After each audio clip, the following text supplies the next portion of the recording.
नागेश सत्यवती के प्रेम से अनजान अपनी ही मस्ती में मंदिर जा रहा है। शाम का समय है। सत्यवती जो नागेश को मन ही मन अपना प्रेमी बना चुकी है, दूर से देखती है उसके होठों पर हल्की मुस्कान है। मंदिर की आरती में नागेश और मोनिका की पहली मुलाकात। मोनिका ने नागेश के बारे में बहुत कुछ सुना है, पर क्या वो वैसा ही है जैसा उसने सोचा था?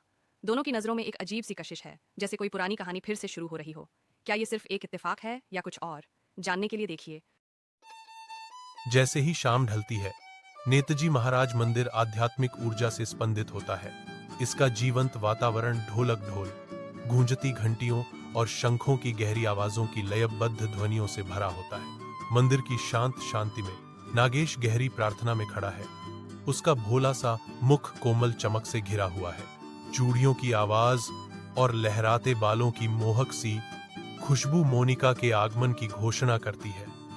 उसकी उपस्थिति पवित्र स्थान में एक कोमल फुसफुसाहट है। मोनिका की नजर नागेश पर पड़ती है और सोचती है, तो यह है नागेश जिसके बारे में मैंने इतना सुना है। वह सरल और मासूम सा लगता है, लेकिन पहली नजर में वास्तव में कौन कैसा है क्या पता। सभी भक्तों के बीच मोनिका नागेश के पास खड़ी है। उसके हाथ प्रार्थना में जुड़े हुए हैं और चोरी की नजरों से नागेश की तरफ देखती है। संयोग से दोनों के हाथ छू जाते हैं और उनकी की नजरें एक दूसरे से मिलती है। दोनों बिना कुछ बोले चुपचाप से खड़े रहते हैं। अजनबी होकर भी दोनों एक दूसरे को जाने पहचाने से लगते हैं। नागेश सोचता है, नई लड़की है शायद, इसे पहले कभी नहीं देखा, लेकिन उसकी आंखें इतनी परिचित क्यों लगती हैं। शाम की प्रार्थना समाप्त हो गई। मोनिका और नागेश शांति से खड़े रहते हैं, बिना कुछ बोले चुपचाप से एक दूसरे को देखते रहते हैं। नागेश चुप्पी तोड़ता है, मैंने आपको पहले यहाँ नहीं देखा। मोनिका भी जवाब में कहती है, जी पहली बार इस मंदिर में आई हूँ, पर मैंने आपके बारे में बहुत सुना है। क्या आपका ही नाम नागेश है? नागेश भी मोहक मुस्कुराहट के साथ सहमति में सिर हो हिलाता है और मोनिका भी अपना परिचय देती है और मुस्कुरा के हाथ हिलाकर बाय बाय कहकर अपने घर चली जाती हैं और जाते हुए फिर से मिलने का वादा कर जाती है। अगले ही दिन मोनिका अपनी चमकदार मुस्कान लिए मदहोश सी मंदिर की तरफ चली आ रही है। सामने ही मंदिर की सीढ़ियों पर खोया खोया सा नागेश बैठा है, जैसे मानो किसी का इंतजार कर रहा हो। आते ही मोनिका चंचल मुस्कान के साथ कहती है, किसका इंतजार कर रहे हो? मैं तो यहाँ हूँ। और शरारती हंसी हंसते हुए पास जाकर बैठ जाती है। नागेश भी हल्की मुस्कान के साथ उसकी तरफ देखता है।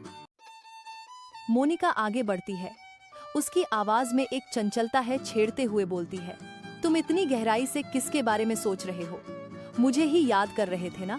नागेश उठ जाता है सीढ़ियों से और चिढ़ाते हुए जवाब देता है, तुम सुंदर हो, पर ऐसी भी नहीं कि तुम्हें याद करूं। मोनिका भी जवाब में कहती है, कल तो बड़े भोले बन रहे थे, आज तो कुछ बदले बदले से लग रहे हो, पर मुझे अच्छे लग रहे हो। मुझे भी मंदिर आना अच्छा लगने लगा है, शायद मुझे यहाँ रोज आना होगा, मुस्कुराकर बोलती है। मोनिका की ऐसी बातें सुनकर नागेश थोड़ा शर्मा सा जाता है, जवाब में थोड़ा सा मुस्कुरा देता है।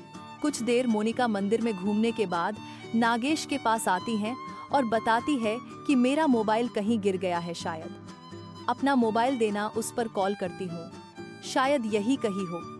वह अपने मोबाइल पर कॉल करती हैं। मोबाइल मोनिका के ही पास बजता है। वह मुस्कुराती है और नागेश का मोबाइल वापस कर देती है। नागेश चुपचाप ये सब देख रहा है। मोनिका वहां से जाने लगती है। जाते जाते पीछे पलट कर देखती है और कॉल करने का इशारा करती है और एक शरारती मुस्कुराहट के साथ हाथ हिलाकर बाय बाय करती हुई वहां से चली जाती है।